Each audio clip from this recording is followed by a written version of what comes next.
Hi everyone, welcome back to another video. As you may know, I do monthly reviews of my goals and progress towards financial independence at my website, Nathan Challenges Life. And I kind of thought that it would be useful to make a video on how I set my own personal goals using the SMART method. Now for this, I'll be using an example of one of my own goals and going through the SMART method and how it applies to it. Now, before I start off, I think one of the most important things to do when creating goals is to have it focused on something that you're really passionate about or something that you're really interested in achieving in the future, or even the time frame given yourself. Now, for me, one of my main goals is financial independence by 40 years old. And so I have a lot of goals directly towards that. So I'll be using my goal of reaching my investment portfolio to $70,000 by the end of this year. Now for the SMART strategy for setting goals, it's just a list of things that you have to take into account when creating a goal to make it achievable for yourself. Now the SMART stands for specific, measurable, achievable, relevant, and time-based. Now before I go into this, I don't think it's important to start off with the S first. I'd say the best thing to do is determine how long you want to take to achieve a goal. So that could be 6 months or a year, and then base it on that, as that can give you a bit of an idea of how you're going to achieve it and what you need to do in that certain time frame. Now to start off the SMART strategy for my investment portfolio goal, I usually start with the time-based. Now most of my goals are set in the yearly time frame, unless there's specific goals I want to achieve sooner and I give myself 6 months to do it. Now for my overall goal of financial independence by 40, I have to take into account the yearly progression of that. So to start off, for this goal will be time-based and I'll give myself a year to do it. So that's the T. Going to the S being specific, it'll just be to increase this portfolio by a certain amount.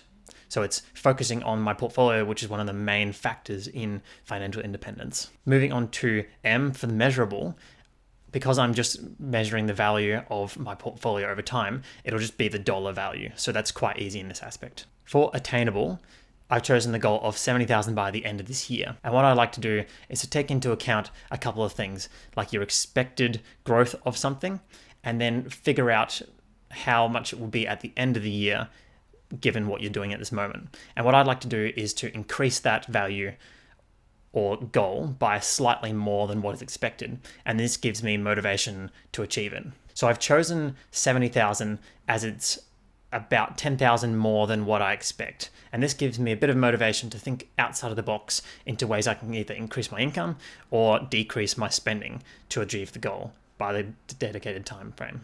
And lastly is the R, which is relevant. And this is similar to what I was talking about before. It has to be relevant to what you want to achieve. So for me, this is financial independence. This goal specifically is my investment portfolio, which will help me achieve that. You don't want to choose something else that you won't be particularly interested in, especially if it's for this area that you want to improve. But just to go over a quick example of another goal that many people have is getting fitter or healthier. Now at the start, it's too broad. So the first thing to I always look at is time-based. So let's say you want to do it in a year, you want to get healthier. Now for the S, for specific, you want to choose a measurable aspect of health. So let's say losing weight is another one. You could choose increasing strength or improving cardiovascular ability. So going losing weight. Next is measurable, and weight is pretty much just kilograms on a scale, or you can use photos and track your progress through photos and scales. And the next is attainable, which in a year's time frame, let's say you want to lose 10 kilograms. So that's actually not too bad of an estimation of how quickly you can do it. You may be able to do it faster or slower than that, but it's attainable given it's only about 830 grams per month. And R for relevant, it's based around fitness and you'll be motivated towards being healthier. And there you have it. You go from wanting to be healthier to wanting to lose 10 kilograms in 1 year. And there we go. That's how you would set a SMART goal using that system.